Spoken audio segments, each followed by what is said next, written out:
Hi friends, welcome to our channel. இன்னைக்கு நம்ம பார்க்க போற ரெசிபி வந்து millet cookies செய்ய போறோம். ஹெல்தியான millet cookies செய்ய போறோம். அது எப்படி செய்யலாம்ன்றது பார்க்கலாம். millet வந்து ஒரு 80 கிராம் எடுத்துருக்கோம். weight 80 கிராம் எடுத்துருக்கோம். brown sugar வந்து 100 கிராம் எடுத்துருக்கோம். butter வந்து 75 கிராம். இப்போ நம்ம ஒரு பவுல்ல millet போட்டுக்கலாம். அது கூட wheat போட்டுக்கலாம். பேக்கிங் பவுடர் 1 டீஸ்பூன் போட்டுக்கலாம்.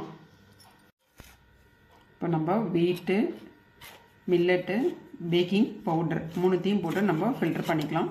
இப்போ நம்ம ஃபில்டர் பண்ணி எடுத்து வச்சுருக்கோம் பவுலில். இப்போ அது கூட நம்ம 75 கிராம் பட்டர் போட்டுக்கலாம்.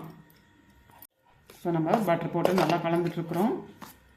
இப்போ நம்ம ப்ரௌன் சுகர் போட்டுடலாம்.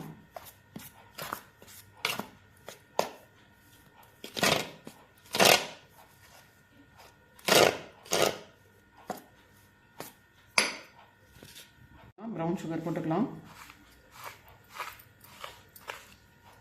இப்போ மீதி இருக்க ப்ரௌன் சுகரும் போட்டுடலாம். 2 டேபிள் ஸ்பூன் பால் போட்டுக்கலாம்.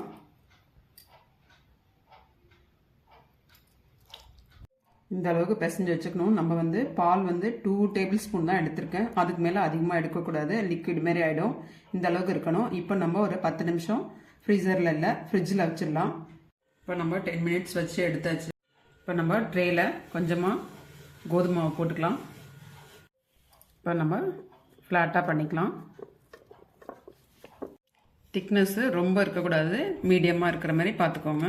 இப்போ நம்ம மோல்டில் பட்டர் தடவிட்டு நம்ம ஷேப்புக்காக எடுத்துடலாம். இப்போ நம்ம ஸ்டார் ஷேப்புக்கு ரெடி பண்ணி வச்சுருக்கோம். இப்போ நம்ம ட்ரேயில் பட்டர் தடவிட்டு அது மேலே பட்டர் ஷீட் வச்சு நம்ம வச்சிடலாம். ஃப்ரெண்ட்ஸ் பாருங்கள், இப்போ நம்மள்ட்ட மோல்டு இருந்துச்சுன்னா நம்ம மோல்டு வச்சு நம்மளுக்கு பிடிச்சமான ஷேப்பில் நம்ம ரெடி பண்ணிக்கலாம். என்கிட்ட வந்து ரவுண்ட் ஷேப்லேயும் ஸ்டார் ஷேப்பில் தான் இருக்குது. அது மாதிரி நான் ரெடி பண்ணி வச்சுருக்கேன். இப்போ நம்ம குக்கரில் தான் வைக்க போகிறோம். ப்ரீ ஹீட் ஒரு 10 மினிட்ஸ் பண்ணிவிட்டு அதுக்கப்புறம் நம்ம பேக் பண்ணுறதுக்கு ஒரு 20 மினிட்ஸ் வச்சிடலாம். இப்போ நம்ம குக்கரில் சால்ட் போட்டிருக்கோம். அது மேலே ஒரு ரிங் போட்டுடலாம். இப்போ நம்ம ரெடி பண்ணி வச்சதுக்கு குக்கீஸை வச்சிடலாம். 20லேருந்து 25 மினிட்ஸ்குள்ளார பேக் ஆகும்.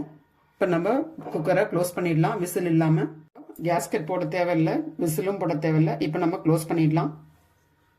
ஃப்ரெண்ட்ஸ் பாருங்கள், இப்போ நம்ம 20லேருந்து 25 மினிட்ஸ்குள்ளார நம்ம பார்த்தோம், ரெடி ஆயிடுச்சு.